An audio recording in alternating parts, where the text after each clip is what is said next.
All right, guys, World of Matchups is back in the building. You know what it is. We've taken a month off. I have just been savoring every single moment because everything I called for my Kansas City Chiefs in the playoffs came to fruition, and so I am now a champion yet again. Dexter Reed, Las Vegas, Nevada. Spencer the Wiz, what's going on, my dude? Welcome back into the show, and let's get it going with the off-season spit. Yesterday, blockbuster drops, man. And we were all waiting for this, Spencer. Yeah, we knew knew it was this was going to coming. happen. We knew this was coming. You know, I got a whole bunch of guys, who I know who are Bears fans, and like literally, these guys are excited because they know that they have the capital and the picks and the money. You know, this is going to be the Bears free agency, kind of like Kansas City nailed it last year, kind of how like the Jets nailed it last year. You know, they have just been so bad for so long, and the Houston Texans blew it and ended up giving them the one. And so we knew the Bears were going to trade this number one pick. What they gave up and what they got is what we are going to talk about here. Okay, so I'll defer to you because I know you have a strong opinion about what took place yesterday, and I'll tell you what I think. Well, obviously the Bears, they get a good amount of assets. First of all, they got a receiver, which they've desperately needed for years. And DJ years Moore is good. Since Brandon Marshall, right? Like that's how badly they've needed it. Allen Robinson, I guess you can say to a certain extent. But in reality, having a true number one wide receiver, it's been so long for them. So that's great that they got that in the trade. But I don't know. When I think about it, because the headlines all say 2 first-round picks, it's like, not really. They trade back. So the real deal is a first-round pick in 2 seconds. Now, one of those seconds actually comes from the 49ers in that Christian McCaffrey deal. So I think if you really contextualize, what this trade is, it's a first-round pick next year and a second-round pick next year, because that pick is from, like I said, it's from a running back trade. That pick really wasn't even theirs, quote unquote. Now, you'd like to have 2 first-round picks, but take a look what they got. The number 1 overall pick. And another thing I hear people say all the time now is, oh, well, look how that's worked out for all these other teams before. Those things don't matter. And first of all, moving up from 9-1 and giving up a first and a second, in my opinion, is like nothing. Now, like I said, I know that the Bears got some really good assets. Having 2 first-round picks and 2 second-round picks next year and a number 1 wide receiver is a very good deal. But I just think that they could have gotten more. I mean, look at this Russell Wilson trade. Look at like all these other big trades that have happened. So many more assets. I mean, the Broncos gave up like a quarter of their assets of their team. And I think that, I think if you have a trade like that, maybe from like 5-1, that's the kind of deal I'd like to see. And that's not what happened. Here's another aspect of this. Now, the Bears obviously have the number 1 cap space in the league. They have all these picks now, but you got to be really careful with that, especially I think when you have so much cap space, you are in a tough spot. Yes, it's good that you have this much flexibility, but I think when you see such a big number, I think when free agency sees such a big number, and these agents, I should say more specifically, that means they're going to want a lot of money if you want to come to the Bears. You're a bad team, and you've been bad for a long time. If you want top flight free agency, you're going to have to pay more for a free agent who's really good, like Bradbury, than, let's say, the Chiefs. I'm not saying the Chiefs are going after him, but you know what I mean? Like, the negotiations start at a completely different price for the Bears. Oh, yeah. So while you have that flexibility, and I think you have a young GM of the Bears, this could either be extremely good for them, right, if you have confidence in your drafting, or it could be an absolute disaster, or you overpay for a guy like Frank Clark, Adam Thielen, and then suddenly all your cap space is taken up for these guys, and if you don't draft right, man, you've set yourself back even further than anything else versus teams that have this like a good amount of cap. Like, I mean, the Bears have like 100, like an unreasonable amount of cap space. It's ridiculous. It's so much that it's something that you just don't see in the NFL very often. So I don't know what your opinions on this are, but I think the Bears have to really plan this out, and they can't just look at it one deal at a time. They have to look at it. What is our overall goal? How much money do we want to spend in each position? And really, what do we want to draft? With that kind of flexibility comes a lot of responsibility, and this is not a seasoned GM that they have in the front office right now. No, Ryan Poles has done a good job, I believe. I think that this was a good trade. I do think the Bears are, boy, they have an embarrassment of riches here. I mean, when you consider that, look, Pick number 9, pick number 61, a first rounder in 2024, a second rounder in 2025, and DJ Moore, who I think, while he doesn't score a whole lot of touchdowns, he's a very nice receiver who has not had the luxury of a decent quarterback. Okay. They had to make up for the Velus Jones pick. I told everybody Velus Jones was the second or first worst pick in last year's NFL draft. This could help Chase Claypool. Cole Kmet is still very good. We still have to see what they do at the running back position. But, I mean, you have to help Justin Fields. You saw what happened with Jalen Hurts as soon as she got a number 1 wide receiver. Now, is A.J. Brown, 50,000 times better than DJ Moore? Yes. But to get everything that they got and get DJ Moore from the Panthers, I think they robbed them personally. I really, really do. Look, the Panthers are going to take CJ Stroud. That's your. You really think so? You don't think there's any chance they take Bryce Young? I'd be shocked. Really? The Panthers are going to take CJ Stroud. Okay. Wow. Now, even if they take Bryce Young, let's say they take either of them. Okay.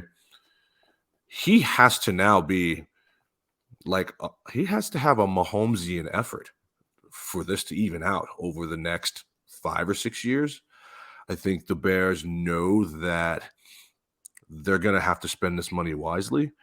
I wouldn't be shocked to see Orlando Brown be the new left tackle for the Chicago Bears because the Kansas City Chiefs are not paying this guy. I'm telling you right now. Well, they wouldn't last season. So look, the Chiefs are not paying this guy. That's why they're not going to tag him. You want to go see if you can get more free agency? Go ahead, bro. You got Mahomes hurt more than one occasion. We are not giving you that kind of money. The Kansas City Chiefs are the New England Patriots. Okay, if you want to play for us, you're going to take less. Period. End of statement. So that's a perfect landing spot for him to go. I think that when you consider the division that they're in, I think when you consider how old the Bears are, they are going to do what the Jets did last year. They're going to do what the Chiefs did last year. They're going to get young overnight. They're going to get a couple veterans in there who are going to be able to help solidify them on both lines. And I think they'll be a lot better. Look, retaining Justin Fields was the right thing to do. Oh, yeah. The kid has had more than just flashes. He is a solid player who has never had any help. He's been sacked a bazillion times. If you give this kid any kind of help, there's another gear in there for Justin Fields, and I think you're going to see it this year. What I think is a underrated storyline here with both teams is that they could trade back up. Bears could trade back up. That's not something people are talking about.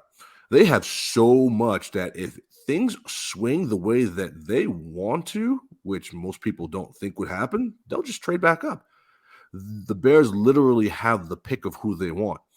And the Carolina Panthers are saying that, well, we're not done either, man. Don't think we won't trade back down to get another quarterback that we like and then retain more picks. And so the yo-yo effect for those two teams is in effect here in the first, I'd say, 10 picks. And so what a lot of people think might happen doesn't always happen. Don't be surprised if the Bears throw their balls on the table here because they literally have more flexibility than any other team in the National Football League, and they're going to rebuild their team here, and they have everything coming to them in the next 2 drafts as well. I think they're on their way back. Bears fans everywhere were rejoicing at this, and I don't see how they could not. I think Carolina's a poverty franchise. They waited too long to get rid of CMC. They could have got more for that. They don't have any decent receivers now. Now, even if you bring in Bryce Young or CJ Stroud, who I think definitely is going to go there, I mean, what talent do they have? Who's their starting tight end? I mean, they get Ike Iguano, fine. That's a good building block to protect your franchise quarterback, which they absolutely have to take now. But I think they got pillaged here. You know what I mean? Deonta Foreman will be gone. Chuba Hubbard is nobody. I mean, what do they have? Literally, what do the Carolina Panthers have? What's their motivation? What's their focus? They're 5 years away from contending, whereas the Bears, I think, could take a huge leap here in literally 2 years. And I like what they've done here. They stepped into this. They weren't supposed to have this pick. This is Houston's pick. Lovie Smith and David Culley. smiling somewhere, man. It just goes to show you when you don't do the right thing by coaches, man, when you don't do the right thing by people in this league, it'll come back to bite you. And now they're going to have to take whoever, Carolina doesn't take. I mean, Bryce Young, I think, is going to be a Houston Texan. You know what I mean? Which I think CJ Stroud is going to be a lot better than Bryce Young. I really do. I don't know. Yeah. I think that Bryce Young is the best quarterback in this draft. I don't even think best is relative, really man. I mean, people thought Mitchell Trubisky was going to be better than Patrick Mahomes. I mean, best is relative. I mean, you have to understand where the quarterback goes, what the system is, of course, what, the intention. I mean, it's everything. And so a guy like, let's say, for instance, Patrick Mahomes ended up on the Bears. I mean, is he still really the same Patrick Mahomes? We know of his greatness. We know of it.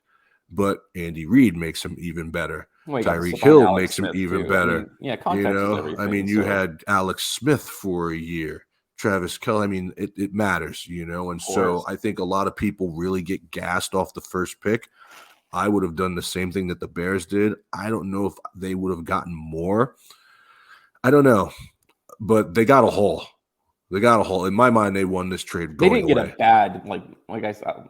I know you think they could have gotten. It wasn't more. bad, I'm saying, but I just think that's a big leap. From 9 to 1 is a huge leap. Yeah, it really is. That's something I would think that the Colts would give up to move up to number 1. You know what I mean? Colts are going to stand pat. I think if you're moving from 9 to 1, I think you could sneak in another second-round pick or something in there at least. But they'll take the Kentucky kid. They'll wait. He'll be there. Yeah. He'll be there. I don't like the direction that the Colts go in. And I kind of agree with you too. I mean, in the context of the Panthers now, personally, I think they got a good deal for the first overall pick.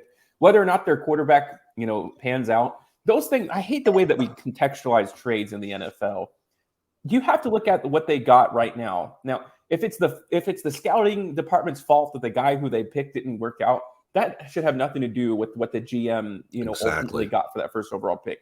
I think they got an incredible value for the first overall pick. They got a haul, dude. They got a haul. I know so many Bears fans. This dude at my job, one of my managers. I would be very. They're thrilled, dude. Like literally, they've been bad for so long. I mean, this is, there's something to be said about being bad and watching your team build into a contender and then going deep into playoffs and winning it. Like I live this. You and I talked about this on multiple occasions. 10 years ago, man, I wanted to die being a Kansas City Chief fan. They were flying banners over my stadium, people wearing black to the stadium. Yeah. I mean, it was horrible. Romeo Crennel. I mean, it was horrendous. Scott Pioli, you know what I mean? And the only way to really build back up. If you're trying to pick one pick at a time on a bad team, it's just going to be an endless coach. carousel. You start drafting well, and all of a sudden you watch it come together, like putting a puzzle together, and like all of a sudden, like wow, this chess pieces, are falling where we want them to, and you all of a sudden you make the playoffs. You may lose a game, but then all of a sudden the next year you'll win a game, and then the next year after that, this free agent comes in and galvanizes your Jaguars team. did, and look what the Jags did, man. In less than a year, dude. Yeah. Urban Meyer was fondling people inside of bars less than a year ago, bro. That's great. That's people really don't crazy. Forget about that. Shad Khan put this thing back together right away, and people laughed. They laughed when they signed to some of these guys. Zay Jones, they laughed at some of these dudes.